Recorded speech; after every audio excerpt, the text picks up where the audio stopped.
ට්‍රාන්ස්ෆෝමරේ හයි කරා.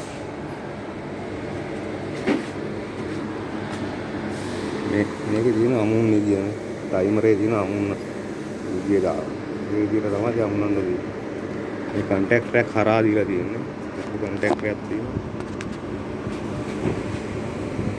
ඒනොත් දන්නේ නැහැ. ඉතින් කන්ටැක්ට් එක හරහා තමයි තියෙන්නේ. කන්ටැක්ට් එක හරහා ටයිමරෙන් කන්ටැක්ට් එකට දීලා කන්ටැක්ට් එකෙන් තමයි ට්‍රාන්ස්ෆෝමරට ෂූටර්ට සප්ලයි එක යන්නේ. මේක වැඩ කරන ගමන් අමුන්ව පෙන්වන්න දෙන්නේ අමාරුයි ටිකක්. ආය මේ අමුන් වුණාට පස්සේ පෙන්වන්න. මේ තියෙන ට්‍රාන්ස්ෆෝමරේ ටූත වැඩි පැත්ත. මේ පිට කරනවා මේ පැත්තේ. වයර් ටික ට්‍රාන්ස්ෆෝමරේ පිට කරනවා. වයර් දෙක තමයි මේ තියෙන්නේ. මෙතන එකක් තියෙනවා මෙතන එකක් තියෙනවා. මේක වොට් 300ක් විතර වගේ පිට කරනවා මේකේ. අමුන් ලීලා පෙන්වන්න උතුරු ටික.